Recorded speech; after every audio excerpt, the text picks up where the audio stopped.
હવે હનુમાનજી દાદા બધી વિતરણથી વાત કરી ત્યારે રામ પ્રભુ કહે, હવે મિત્ર જવાની તૈયારી કરો.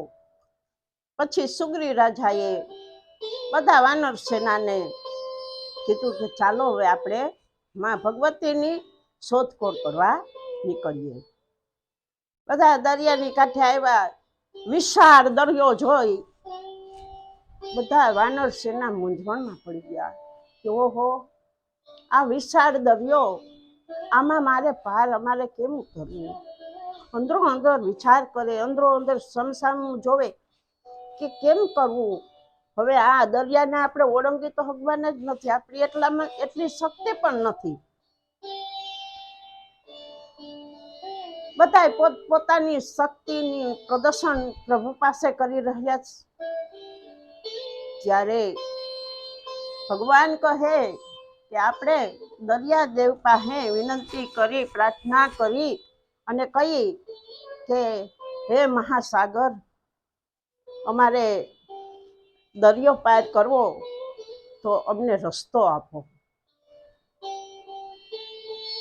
અને જ્યારે ભગવાન વિનંતી કરે પણ દરિયાદેવ કોઈ ક્ષણ વારે એની કલ્પના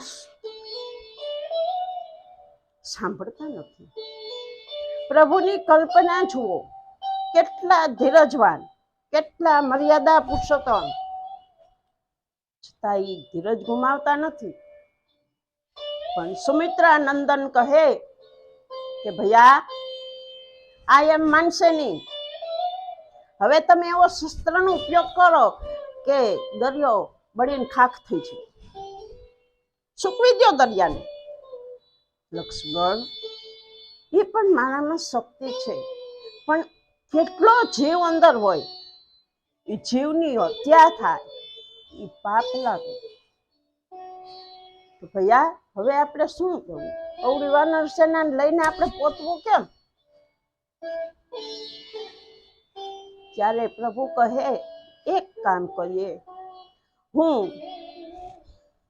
જ્યાં સુધી 3 દિવસ હું ધ્યાનમાં બેસું, અન્ન પાણીનો ત્યાગ કરી માર્ગ દે તો અમે કથે જઈએ.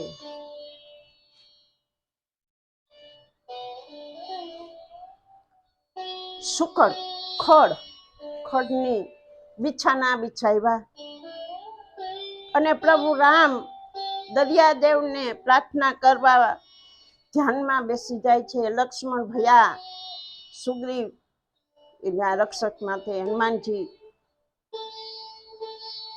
1 દિવસ, 2 દિવસ, 3 દિવસ દરિયાદેવે રસ્તો દીધો નહીં.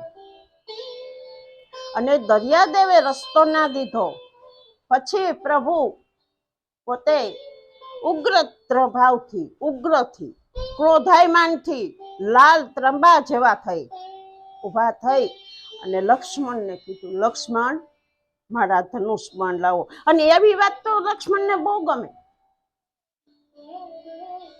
લક્ષ્મણે ધનુષ બાણ હાથમાં દીધું અને દરિયા પાસે આવી રામ પ્રભુ દરિયાને કહે કે અમે ખૂબ તમને વિનંતી કરી, મેં પ્રાર્થના કરી, અન્ન જળનો ત્યાગ કર્યો, છતાં હવે તમે અમને રસ્તો ના દીધો. તો એક જ ઉપાય છે કે હું દરિયાને સૂકવી નાખું.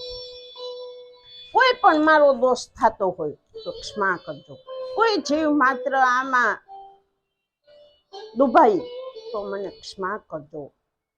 નમ્રતા એને કહેવાય કે તમે ગમે કાર્ય કરવા આગળ નીકળો તો 1000 ફેરી વિચાર કરીને પછી પગલું ભરજો, જેથી કરીને તમને ઠેપ ના લાગે, કોઈ જાતનું આવરણ ના આવે.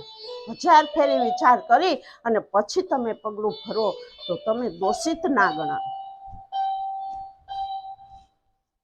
જ્યારે ભગવાને ધનુષ બાણ તૈયાર કર્યું અને ત્યારે સણસણાટ કરતું જ્યાં ધનુષને આગળ ચલાવે છે ત્યાં દરિયાદેવ પ્રગટ થાય છે. અને દરિયાદેવ ત્રાહિમામ ત્રાહિમામ પ્રભુ ત્રાહિમામ ત્રાહિમામ, માફ કરો.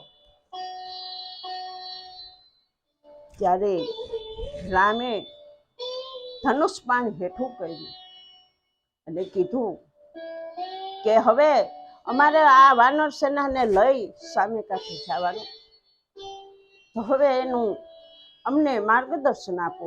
અને આ જે ધનુષ ચડાવેલું બાણ છે એનું મારે શું કરવાનું?